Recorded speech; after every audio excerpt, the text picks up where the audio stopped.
சாயிராம். என் உயிரின் உயிரானவர்களே, ருத்ர தாண்டவ பயிற்சியோடைய லைவ் சூப்பராக செமையாக இருந்தது. உங்களுடைய ஒவ்வொரு அனுபவமும் ரொம்ப சந்தோஷமாக இருந்தது. ஏன்னா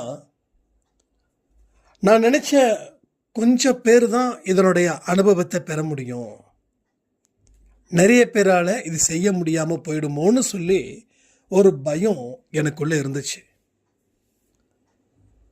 அப்போது உங்களுடைய அந்த பயிற்சியோட அனுபவத்தை பார்க்கும்போது உடம்பு உண்மையில் ரொம்ப மெய் செலுத்துது. நிறைய பேருக்கு ஸ்பாட்டில் அனுபவம், நிறைய பேருக்கு ஃபியூச்சரில் ஒரு நல்ல அனுபவத்தையும் அந்த பயிற்சி கொடுத்ததுன்னு என்னால் சொல்ல முடியும். வாழ்க்கையை வாழணும் அப்படின்றதுக்காக நம்ம கடும் முயற்சியை எடுக்கக்கூடியவர்களாக இருக்கோம். அப்போ நீங்கள் கேட்கலாம், அப்போ வேற யாரும் முயற்சியெல்லாம் எடுக்கலையா? கண்டிப்பாக இல்லை. எல்லாரும் வேலைக்கு போகிறாங்க, எல்லாரும் தொழில் அதிபராக ஆகிட முடியுதா? அப்போ எல்லாமே பண்ணுறாங்க, ஆனால் ஏதோ ஒரு சலிப்போடு செஞ்சுக்கிட்டு இருக்காங்க. ஒரு பெருசாக ஒன்றும் இல்லை. ஏன் வேலைக்கு போகிறேன் அப்படின்னா வேலை பிடிச்சிருக்குது அதனால் போகிறேன்னு சொல்கிறவன் 10 பேர். சம்பாதிக்கிறதுக்காக போகிறேன், என் குடும்பத்தை காப்பாற்றணுன்றதுக்காக போகிறேன்னு சொல்கிறவன் 90 பேர். அப்போ அந்த 10 பேர் மட்டும்தான் சாதிக்கிறாங்க, 90 பேர் சாதிக்கலை. புரியுதா உங்களுக்கு?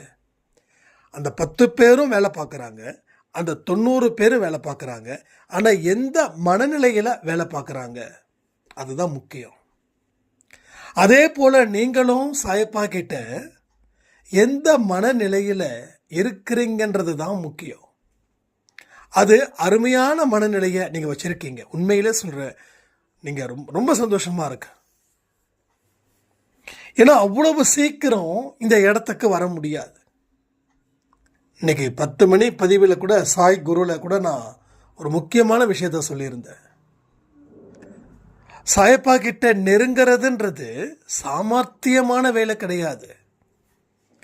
அதை புத்தியை பயன்படுத்த முடியாது, அது மனசு சம்பந்தப்பட்ட விஷயம்.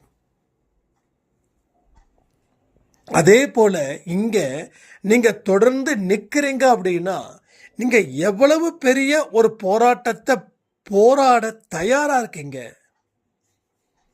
எல்லோரும் போலவும் உங்க வாழ்க்கை இருக்கக்கூடாதுன்னு நீங்க நினைக்கிறீங்க. அதை நான் உறுதியாக சொல்றேன். என்னமோ ஒரு சாதிக்கணுன்ற வெறி உங்களுக்குள்ள இருக்கு. வாழ்க்கையில் நிம்மதியா இருக்கணுன்ற வெறி உங்களுக்குள்ள இருக்கு. தன்மானத்தை எந்த இடத்துலையும் அடகு வச்சிடக்கூடாது அப்படின்ற வெறி உங்களுக்குள்ள இருக்கு. அப்போ 100ல் அந்த 10 பேரா நீங்க இருக்கீங்க, 90 பேரா நீங்க இல்லை. இதை உறுதியா சொல்ல முடியும். நான் அடிச்சு சொல்லுவேன், எந்த கோயிலில் வேணாலும் சத்தியம் பண்ணி சொல்லுவேன், அந்த 10 பேரா நீங்க இருக்கணும்னு இருக்கீங்க. ஆனா இந்த எண்ணம் எப்படி வந்தது? போன ஜென்மத்தில் கத்துக்கிட்ட வித்தைகள். வித்தை அப்படின்னு நான் சொல்றது ஜிம்னாஸ்டிக் அது மாதிரி இல்லை. மனசை எந்த மாதிரி வச்சிருக்கணும், அந்த மனசுக்குள்ள என்ன கொடுக்கணும், மைண்டு எந்த அளவில் ஒரு மனுஷனை உருவாக்குது, கடைசி காலத்தில் எந்த அளவுக்கு உருவாக்கி வச்சிருந்தது, இதை எல்லாமே அந்த மனசோட வித்தை. அந்த வித்தையை நீங்கள் தெரிஞ்சு வச்சிருக்கீங்க. அப்போ போன ஜென்மத்தில் போட்ட விதை இங்கே அறுவடை செய்வதற்கு ஏற்ற காலமா இந்த காலம் இருக்குது. முதல்ல உங்கள் வேல்யூ உங்களுக்கே தெரியாது, உங்கள் வேல்யூ எப்படின்னு. ஆனால் இனி செய்யக்கூடிய செயல்கள் மூலமாக உங்கள் வேல்யூ எப்படிப்பட்டதுன்னு தெரியும். நீங்கள் ஒரு இடத்துல ஒர்க் பண்ணிட்டு இருக்கீங்க, நீங்கள் சாதாரண இடத்துல தான் இருக்கீங்க. இது வரைக்கும் உங்களுடைய அந்த ஒர்த்து, அந்த மதிப்பு உங்களுக்கும் தெரியல, பிறருக்கும் தெரியல. ஏதோ ஒரு விஷயம் உங்க வாழ்க்கையில, உங்க வேலையில நடக்குது. வாழ்க்கையில வேலையில நடக்குது. அது எல்லாருடைய புருவத்தையும் தூக்குற அளவில் வாவ் அப்படின்ற மாதிரி இருக்குது. அப்போ தான் உங்களுக்கு மதிப்பு கூடுதலாக வருது. ஸோ அப்போது உங்கள் செயல்கள் மூலமாக உங்கள் மதிப்பு உயருது. அது இன்னமும் கோடி மதிப்புகளை கொண்டு வருது. ஒரே இடத்துல அந்த பவர் ஆன் ஆயிடுச்சுன்னா அதுக்கப்புறம் அந்த பவரை அணைக்க யாரும் விரும்ப மாட்டோம். அந்த பவரை வச்சு இன்னும் 10 பவரை உருவாக்குவோம். அந்த 10 பவரை வச்சு இன்னும் 100 பவரை உருவாக்குவோம். அந்த 100 பவரை வச்சு 1000 பவரை உருவாக்குவோம். ஆரம்பத்தில் வேலையில் சேர்ந்தவங்க பிற்காலத்தில் சொந்தமாக தொழில் பண்ணி 1000 பேருக்கு வேலை கொடுத்தவங்களும் இருக்காங்க. அதே போல ஆரம்பத்தில் இருந்து செய்த வேலையை இன்னைக்கு வரைக்கும் செய்து கொண்டு இருக்கிறவர்களும் இருக்காங்க. ஏன்னா அவங்களுக்கு எந்த இடத்துலையும் அவங்க செயல் மதிப்பை கொடுக்கல. அடுத்தவங்களை கவனிக்கிற அளவில் அவங்க செயல் இல்லை.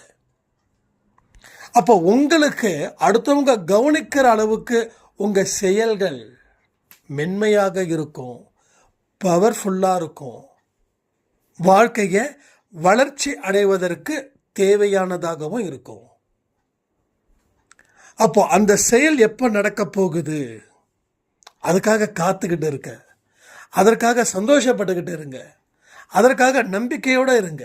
என்னைக்கு அந்த செயல் வெளியில் வருதோ அன்னைக்கு அடுத்த மக்கள் உங்களை மதிப்பார்கள், உங்கள் கூட பேச விரும்புவார்கள், உங்கள் பார்வைக்காக காத்து கொண்டும் இருப்பார்கள். உங்கள் வேல்யூ இன்க்ரீஸ் ஆகுது. உங்கள் வேல்யூ இன்க்ரீஸ் ஆச்சுன்னா உங்கள் துன்பங்கள் கீழே போகும். தராசு தட்டில் ஒரு பக்கம் கல் வச்சிங்கன்னா இன்னொரு தட்டில் எதுவும் இல்லைன்னா கல் எங்கே இருக்குதோ அது கீழே இறங்கும். அப்போ அதுக்கும் இதுக்கு ஈக்குவலாக வச்சா என்ன ஆகும்? உங்களுக்கு ரெண்டும் ஈக்குவலாக இருக்கும். கொஞ்சம் அதிகமாக வச்சா கீழே எது இருக்கோ அது. அப்போ நாம் வெயிட்டான மனிதர்களாக மாறுவோம். இன்னைக்கு எங்கேயோ இருக்கிறோம், நாளைக்கு நம்மளுடைய திறமையாலையும் கடவுளுடைய ஆசீர்வாதத்தாலையும் இந்த ரெண்டும் சேரும்போது யான பலம் உங்களுக்கு கிடைக்கும். அதுதான் நம்ம வாழ்க்கையில் இனி நடக்க போகும் மிகப்பெரிய ஒரு அனுபவமாக உங்கள் வாழ்க்கையில் இருக்கும். அப்போது இன்று இல்லை அப்படின்றதுக்காக என்றும் இல்லைன்னு முடிவு பண்ணிடக்கூடாது. ஏன்னா நம்மளை சுற்றியும் இந்த சாத்தான்கள் இருந்துக்கிட்டே இருக்கும். நான் கூட நம்பலை, அப்படிலாம் ஒன்றும் இருக்காது, இதெல்லாம் நாமளே நம்மளோட மாயை அப்படின்னு.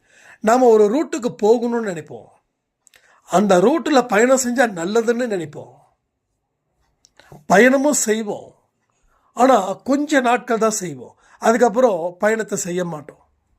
அப்போது தெரிஞ்சும் நம்ம பண்ணாமல் இருக்கோம்னா அப்போ வேறு ஏதோ ஒன்று அங்கே செஞ்சுக்கிட்டு இருக்கோம் தானே அர்த்தம். அப்போது அது செய்கிறது வாழ்க்கையில் துன்பத்தை கொடுக்குதுன்னு தானே அர்த்தம். அப்போ துன்பம் வரும்னு தெரிஞ்சும் நாம் அதை செஞ்சுக்கிட்டு இருக்கோம்னா அப்போ எவ்வளோ ஒருத்தன் செய்ய சொல்கிறான் அவனே சாத்தான், அவன் தான் சாத்தான், வேற ஒன்றும் இல்லை. அப்போ இதை தான் நம்ம தெளிவாக புரிஞ்சுக்கணும். புரிஞ்சுக்க புரிஞ்சுக்க புரிஞ்சுக்க உங்கள் செயல்திறன் அதிகரிக்கும். நீங்கள் வாழ்க்கையில் நல்லா புரிஞ்சுக்கிட்டீங்கன்னா முதல்ல என்ன தெரியுமா குறையும்? என்ன குறையும்? உங்கள் பேச்சு குறையும், உங்களுடைய தூக்கம் குறையும், உங்களுடைய நோய் குறையும், உங்களுடைய துன்பம், வருத்தம், குழப்பம், பயம் எல்லாமே படிப்படியாக குறையும். ஒரு ஹாஸ்பிட்டலுக்கு போகிறீங்க டெஸ்ட் பண்ணுறதுக்காக, டாக்டர் சொல்கிறாரு உங்கள் உடம்புல என்னமோ பிரச்சனை இருக்குன்னு தோணுது, ஒரு கம்ப்ளீட்டாக ஹெல்த் செக்கப் பண்ணிக்கலாம் அப்படின்னு டாக்டர் சொல்கிறாருன்னு வச்சுக்கோங்க. நாம் அந்த ரிப்போர்ட்டு கிடைக்கிற வரைக்கும் நம்ம மனநிலை எப்படி இருக்குன்னு உங்களுக்கு தெரியுமா? அப்போது இன்றைக்கி நான் ஒரு டாக்டரை மீட் பண்ண போகிறேன், நாளைக்கு வெறும் வயிற்றில் நீங்கள் வாங்க கம்ப்ளீட்டாக ஹெல்த் செக்கப் பண்ணிக்கலாம், ஏதோ ஒரு பிரச்சனை இருக்குதுன்னு தோணுது, அது டெஸ்ட்டு வந்ததுக்கப்புறம் தான் தெரியும் அப்படின்னு. அப்போது நமக்கு அன்னைக்கு மதியானத்தில் இருந்து, அதாவது டாக்டர் சொன்ன நேரத்தில் இருந்து அந்த ரிப்போர்ட் நம்மக்கிட்ட கிடைச்சி டாக்டர் சொல்கிற வரைக்கும் ஒரு விதமான நெருக்கடி, ஒரு விதமான மன உளைச்சல் எல்லாமே சேர்ந்து நிற்கும். ஏன் தெரியுங்களா? பயம் உள்ள ஆட்கொள்ளும். அப்போ அடுத்த நாள் டாக்டர் ரிப்போர்ட்டுக்காக டெஸ்ட் எடுக்கும்போது நம்ம கேட்போம், கரெக்டாக இருக்குதுங்களா? கிட்னி சட்னிலாம் கரெக்டாக இருக்கா? நரம்புலாம் கரெக்டாக இருக்கா அப்படின்னு. அவங்க சொல்லுவாங்க, எதாக இருந்தாலும் டாக்டர் தான் சொல்லணும், நாங்கள் சொல்லக்கூடாதுன்னு. சரி, அந்த டாக்டர் பொண்ணு நர்ஸு பொண்ணு வந்து சிரிச்சுக்கிட்டே சொன்னால் கூட பரவாயில்ல, கொஞ்சம் ஒரு மாதிரியாக தான். சரி, அப்போ நாம் என்ன நினைப்போம், என்னமோ இருக்குது, அதனால தான் அந்த பொண்ணு வந்து சிரிக்காமல் சொல்லுது அப்படின்னு. அப்போது ரிப்போர்ட் வந்ததுக்கப்புறம் டாக்டர் சொல்லுவார், ஒன்றும் பிரச்சனை இல்லைங்க, ரெஸ்ட் எடுத்தால் போதும், எல்லாமே கிளியராக இருக்குது அப்படின்வார்.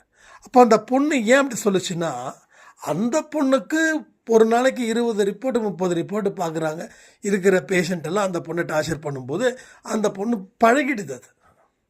அதனால இந்த பொண்ணு அப்படி சொல்கிறாங்க. ஆனால் நாம் என்ன பண்ணுறோம், டாக்டர் சொன்னது ஒரு நெகட்டிவாக நினச்சிக்கிட்டு, அந்த நர்ஸ் பொண்ணு சொல்கிறது ஒரு நெகட்டிவாக நினச்சிக்கிட்டு, நாம் ஃபுல்லாக நெகட்டிவாக மாறி டாக்டர் சொன்ன உடனே டாக்டரை பார்க்கும்போது தெய்வமாக தெரியும், வாயெல்லாம் 32 பல்லும் தெரியும், அப்படி சிரிப்போம், அவ்வளோ சந்தோஷப்படுவோம், வீட்டுக்கு வந்த உடனே பயங்கரமாக ஆக்டிவாக இருப்போம். இப்போ என்ன நடக்குது, மனசு பக்குவப்பட்டுடுச்சுன்னா பிரச்சனை இல்லை. பக்குவப்படாத மனசு தான் இங்கே பயமும் குழப்பமும் இருக்குது. சில பேர்கிட்ட நீங்கள் பாருங்களேன், ரொம்ப பதட்டமாக இருப்பாங்க, அவங்க பார்த்தா பயம் இருக்கும். கேட்டால் பயம்லாம் ஒன்றும் இல்லையே, நானும் அப்படி தெரியுமா இப்படி தெரியுமா, அது வெளி வேஷம் போடுறது. ஸோ எது இருந்தாலும் இயல்பாக ஏற்றுக்கோ. உனக்குன்னு ஒரு விஷயம் வருதுன்னா அது உன்னால தான் வந்திருக்குது. அது வரக்கூடாதுன்னு நீ நினச்சிருந்தனா, அதற்கு உண்டான வழிகளை நீ ஃபாலோ பண்ணியிருந்தா அது வந்திருக்காது. அப்போ வரும்னு தெரிஞ்சும் நீ ஓவர் கான்ஃபிடென்ஸில் இருந்ததால் உனக்கு இதெல்லாம் ஒரு பெரிய தலைவலியாக வந்து மாறியிருக்கு. அப்போ இதுக்கு காரணம் நீ தான் அப்படி. இப்போ கூட சொல்கிறேனே, வருவதை ஏற்றுக்கொள்ளும்போது துன்பங்கள் கூட பாதியாக குறையும். வருவதை ஏற்றுக்கொண்டாலே துன்பம் பாதியாக குறையும். அப்போ அந்த துன்பம் பாதியாக குறையும் போது என்ன ஆகும், மனசு லேசாகும். மனசு லேசாச்சுன்னா என்ன ஆகும், நம்பிக்கை கொஞ்சம் கிடைக்கும். அந்த நம்பிக்கை கொஞ்சம் கிடைக்கும் போது என்ன பண்ணுவோம், செயல்படுவோம். செயல்படும் போது சின்ன சின்ன வெற்றிகளை பெறும்போது என்ன ஆகும், நம்பிக்கை அதிகரிக்கும். இங்கே வாழ்க்கைன்றது ஒரு சைக்கிள். ஒரு விஷயத்தை ஆரம்பிச்சிங்கன்னா அடுத்தடுத்த விஷயம் அதற்கு தகுந்தது போலவே நடக்கும். இப்போது துன்பத்தை ஏற்றுக்கலை அப்படின்னா என்ன அர்த்தம், நீங்கள் பயப்படுறீங்கன்னு அர்த்தம். பயம் என்ன பண்ணும், நம்பிக்கையை குறைக்கும். நம்பிக்கை குறைச்சது என்ன ஆகும், செயல்படாமல் இருக்கும், செயல்படாமல் இருக்க வைக்கும். செயல்படாமல் இருந்தால் என்ன ஆகும், இன்னும் தோல்விகள் வரும். இன்னும் தோல்விகள் இருந்தால் என்ன ஆகும், வாழ்க்கையை பார்த்து பயமும் நடுக்கமும் குழப்பமும் எல்லாம் வந்து நோயும் வந்துடும். மனநோயும் வரும், உடல் நோயும் வரும். இதுதான் இன்னைக்கு எல்லாருக்கும் வந்திருக்குது. வருவதை ஏற்றுக்கொள். ஏற்றுக்கொண்டால் துன்பம் குறையும். துன்பம் குறைஞ்சால், நல்லா ஞாபகம் வச்சுக்கோங்க, திரும்பவும் சொல்கிறேன், வருவதை ஏற்றுக்கொண்டால் துன்பம் குறையும். துன்பம் குறைந்தால் நம்பிக்கை ஏற்படும். நம்பிக்கை ஏற்பட்டால் செயல் புரிவோம். செயல் புரியும் போது அதில் கிடைக்கக்கூடிய வெற்றி இன்னமும் நம்பிக்கையை நமக்கு கொடுக்கும். அதற்கப்புறம் என்னாகும், அந்த துன்பம் இல்லாத பேர் வாழ்க்கையை, பெரும் வாழ்க்கையை நாம் வாழலாம். இதுதான் கான்செப்ட். இதில் நீங்கள் எப்படி இருக்கீங்க அப்படின்றதையும் கமெண்ட் பண்ணுங்கள். அப்போது இங்கே அன்பே சாயில ஜெயிச்சவங்க என்ன பண்ணியிருக்காங்கன்னா, வருவதை ஏற்றுக்கொண்டார்கள், பயமில்லாமல் எதிர்கொண்டார்கள், வாழ்க்கையை நம்பிக்கையை வளர்த்தார்கள், எனக்கு அருமையான அற்புதமான வாழ்க்கையை நடத்தி கொண்டு இருக்கிறார்கள். இவ்வளோதாங்க, வேறு ஒன்றுமே இல்லைங்க. ஓகேவா? இதுதான் நம்ம என்றைக்குமே தெளிவாக புரிஞ்சிக்க வேண்டிய ஒரு வாழ்க்கை பயணம். உங்கள் பயணம் எதை நோக்கி போகுதுன்றது தான் நான் இப்போ சொல்கிறேன். பயத்தை நோக்கி போச்சுன்னா வாழ்க்கை வீணாயிடும். தைரியத்தை நோக்கி போச்சுன்னா வாழ்க்கை வளர்ச்சி அடையும். அதனால் என் கணவர் சரியில்லை, என் குழந்தை சரியில்லை, என் மனைவி சரியில்லை, மாமனார் சரியில்லை, நாத்தனார் சரியில்லை, என்னோட ஒர்க் பண்ணக்கூடிய இடத்துல பாஸ் சரியில்லை, என்னை டார்கெட் பண்ணுறாரு, என்னை அசிங்கப்படுத்துகிறாரு, இதை எல்லாத்தையும் விட்டுடுங்க. அப்போ நீங்கள் உங்கள் மனசுக்குள்ள நம்பிக்கையை விதைச்சாதான் கடவுள் சிரிக்கிறத கூட தெரிஞ்சுக்க முடியும், கடவுள் உங்களை தொடுவதை கூட உணர முடியும். ஒன்றும் இல்லை, நேற்று ஒரு விஷயம், முக்கியமான விஷயம், ரொம்ப நெகிழ்ச்சியான விஷயம் சொல்லணும்னு நினைக்கிறேன். ஆக்சுவலாக முந்தா நேற்று லேட் நைட்டு, தூக்கமே இல்லை கொஞ்சம் கூட. அதுக்கப்புறம் நேற்று சண்டே நம்ம தான் அந்த 48 நாள் பயிற்சியில் நான் வெஜிடேரியன் சாப்பிடவே இல்லையா, எனக்கு மீன் சாப்பிடணும்னு கொஞ்சம் ஆசை இருந்தது. சிக்கன் மட்டன் அதுவும் எடுக்கிறது இல்லை.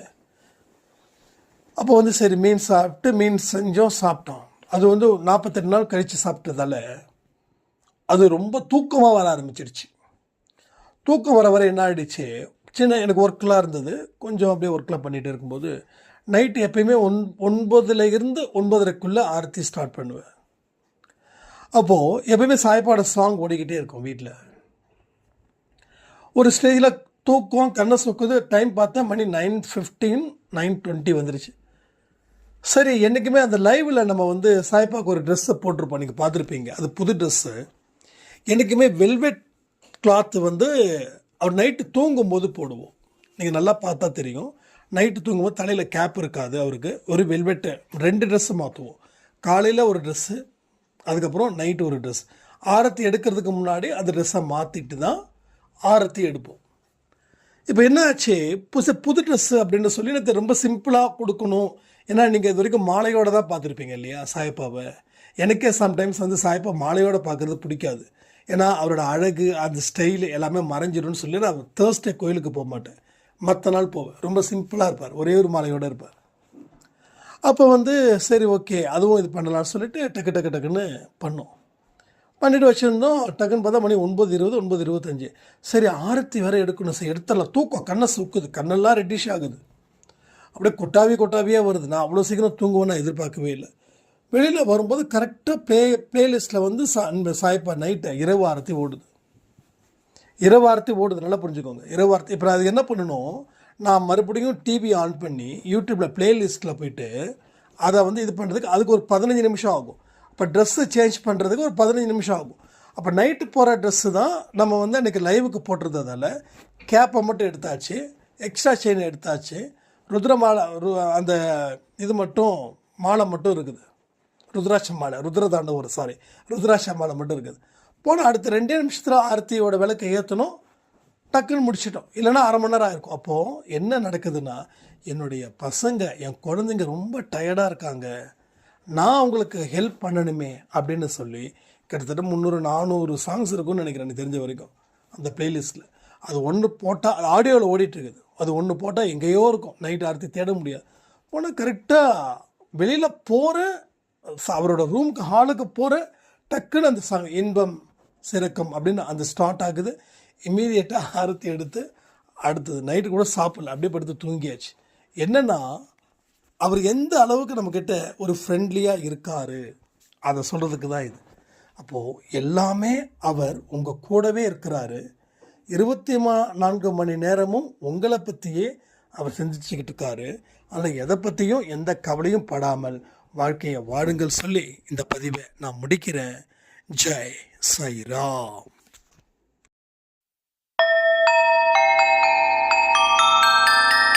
ஓம் சாயிராம்.